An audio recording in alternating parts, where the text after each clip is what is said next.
this buy run, you can back out of the beans, which you're going to see now. Arneola's off. The rules: you have to break the beans in a buy run.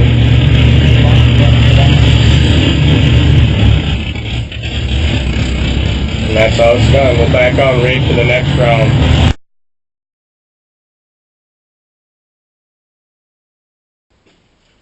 Well, we're back, and we're heading up to Brainerd for the third race of the point series in the Division 5 Super Pro class.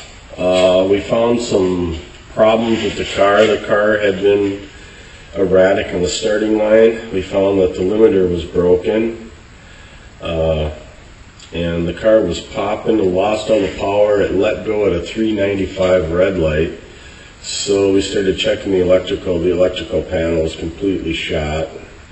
We found some dead shorts. We fixed the electrical. I'm hoping that we don't have any popping or dead shorting or having any of the timers shut off. So we found some significant problems. I'm hoping that the car will get back to its good old deadly self.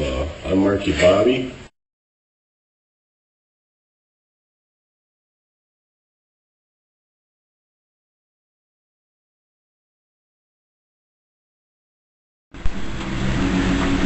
We're back with Race Warrior TV. In this episode, we're going to answer some email questions that I've been getting, and you can send your comments and questions to highendracing@gmail.com.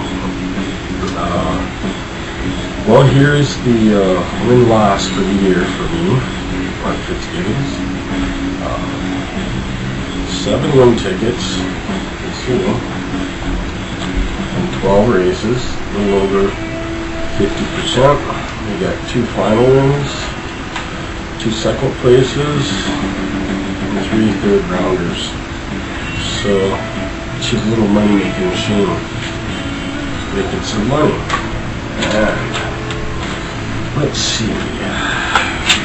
And the questions that we have to answer from the email is, what kind of reaction time does it take to win in the NHRA? I just so happen to have a weekend, for an example here, where I went to the final round and won. I don't know if you can see this. I'm trying to hold this up for you. Car run at 1083, pretty much left the box, 1042. I had a couple bad reaction times due to track conditions. So I moved my limiter holes up 2, and whenever you make a move and it works out for you, it really gives you confidence into the first round. As you can see, in the first round and there round after that, I did pretty good, double O's. Never had 3 006s in a row, let alone 5 0Os in a row, but that's usually what it takes. 4 of the 5 vehicles I raced were dragsters, and running high 7s to low 8s. You know, when you come by at 140, 50 miles an hour, it's really hard to judge. You really need that reaction time at the other end of the track. Tight packages will sometimes burn you. I had one race this year that I lost in the final. 000 late, down to 670 and then a 669 with a 9 something. The loss, the margin of victory is 6/10,000ths of a second. That's one of my closest races.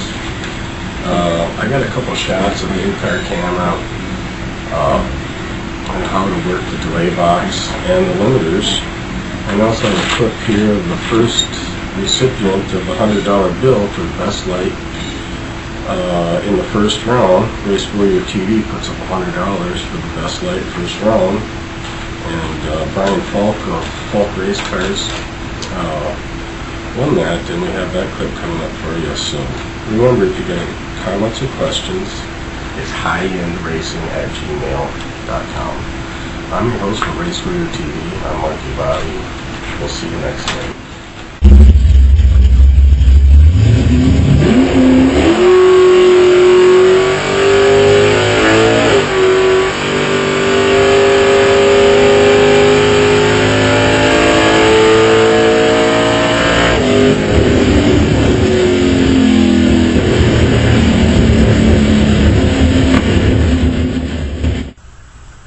One gadget that's nice for trying to find the tree is a crossover or reaction delay box hooked to your trans brake.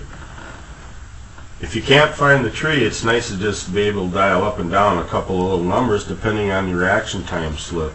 This will really tighten your package in gadget classes, bracket 1 and Super Pro. Another gadget that people like to use that gives them a little tighter package is an RPM activated switch to a solenoid, much like this one from Biondo, which I can change by 100 or 200 RPMs. Depending on my launch temperature, my car seems to fall off a bit between launch temperatures, 10, 20, or 30 degrees, depending on rounds and the heat of the day. And this nifty little device kind of helps me keep my car in my dial-in range.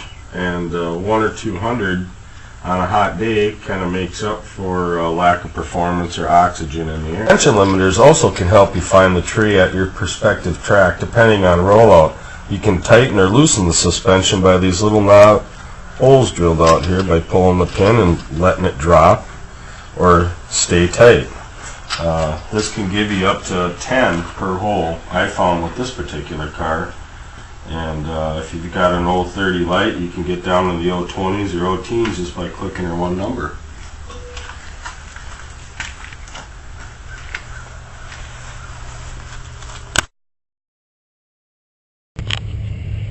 And we're back with Race Warrior TV. I'm your host, Marky Bobby. I'm here with Brian Falk, the winner of the Race Warrior Best Light Challenge in the first round, a Super Pro. And Brian, can you tell me about your dragster? It's a 2011 racecraft chassis out of Batesville, Arkansas. Danny Nelson, my good friend Robert Stasinski owns it.